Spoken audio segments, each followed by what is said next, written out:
Friends, எப்பயும் நம்ம ஒரே மாதிரி மசால் வடை உளுந்த வடைன்னு செஞ்சுருப்போம். நம்ம டீ கடையில் சாப்பிட்ற மாதிரி ஒரு வடை செய்யலாம். அதுக்கு என்ன அளவு பாருங்கள். 1 கப்பு கடலைப்பருப்பு, 1 கப்பு துவரம்பருப்பு,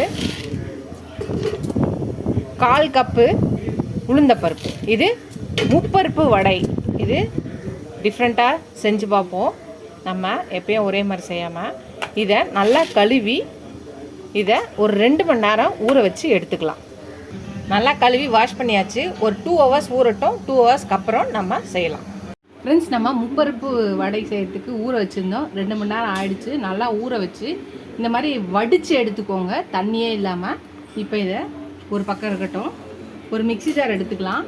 இப்போ இந்த மிக்ஸி ஜாரில் ஒரு 4 காஞ்ச மிளகாய் போட்டுக்கலாம், 1 ஸ்பூன் சோம்பு போட்டுக்கலாம், ஒரு 10 பல் பூண்டு போட்டுக்கலாம். இதுக்கு தேவையான அளவு உப்பு போட்டுக்கலாம். 1 ஸ்பூன் போட்டிருக்கேன். இப்போ ஒரு 1/2 ஸ்பூன் பெருங்காயம் போட்டுக்கலாம்.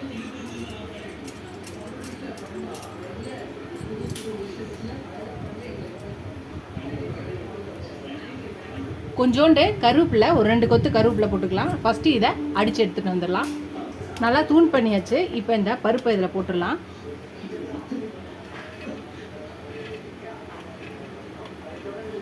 இப்போ இதையும் சேர்த்து அடித்து எடுத்துகிட்டு வந்துடலாம். தண்ணி ஊற்றாமல் அரைங்க, குறன்னு இருக்கணும். கோர்ஸாக அரைங்க.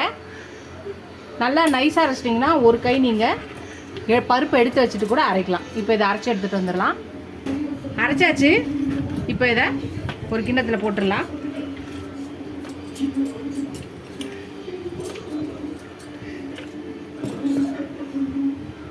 இப்போ இதில் பொடியாக நறுக்குன வெங்காயம் ஒரு 2 பச்சை மிளகா பொடியாக நறுக்கியிருக்கேன், அதையும் போட்டுக்கலாம். பொடியாக நறுக்குன கொத்தமல்லி கொஞ்சம் போட்டுக்கலாம். இப்போ இது எல்லாத்தையும் நல்லா மிக்ஸ் பண்ணிக்கலாம். இப்போ நம்ம வடை தட்டுறது போல் நல்லா உருட்டிக்கலாம். உருட்டி எந்த சைஸுக்கு வேணுமோ அந்த சைஸ்க்கு நம்ம உருட்டி தட்டிக்கலாம்.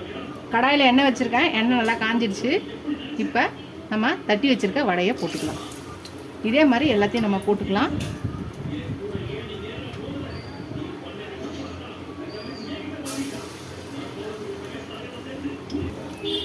நம்ம வடையெல்லாம் தட்டி போட்டாச்சு. இது வெந்தோடனே திருப்பி போட்டுடலாம்.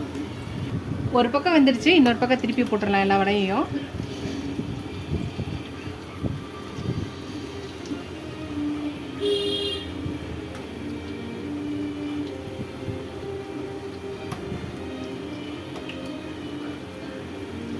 எல்லா பக்கமும் நல்லா வேகட்டும். ஃப்ரெண்ட்ஸ், நல்லா பாருங்கள், வெந்துருச்சு நல்லா. நம்மளோட முப்பருப்பு வடை எடுத்துடலாம்.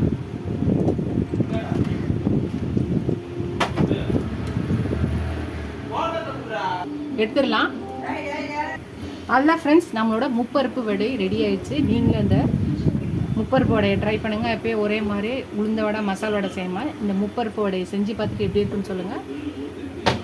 ஃபஸ்ட் டைம் சேனலுக்கும் சப்ஸ்கிரைப் பண்ணிட்டு பாருங்கள். இதுவரை சப்ஸ்கிரைப் பண்ணால ஃப்ரெண்ட்ஸ்க்கு தேங்க்ஸ். யாரெல்லாம் இதுக்கு முன்னாடி இந்த முப்பருப்பு வடையை செஞ்சுருக்கீங்கன்னு சொல்லுங்கள். கண்டிப்பாக ட்ரை பண்ணி பாருங்கள். ரொம்ப சூப்பராகவும் டிஃப்ரெண்ட்டாகவும் இருக்கும். எனக்கு ஃபஸ்ட் டைம் சேனலுக்கும் சப்ஸ்கிரைப் பண்ணிட்டு பாருங்கள். இதோட சப்ஸ்கிரைப் பண்ணலாம் ஃப்ரெண்ட்ஸ்க்கு தேங்க்ஸ். எனக்கு என் சேனலுக்கு சப்போர்ட் பண்ணிங்கன்னு நினைக்கிறேன். இதோட அடுத்த ரெசிபியில் பார்க்கலாம். டாடா பாபா ஃப்ரெண்ட்ஸ். இன்றைக்கி நம்ம பார்க்க போகிறது என்னென்னு பார்த்தீங்கன்னா முப்பருப்பு வடை தான். ரொம்ப சூப்பராக சிம்பிளாக இருக்கும். ஒரே மாதிரி உளுந்த வடை மசாலா வடை செய்யாமல் இந்த மாதிரி முப்பருப்பு வடை செய்யலாம். வாங்க எப்படி செய்யலான்னு பார்க்கலாம் வாங்க.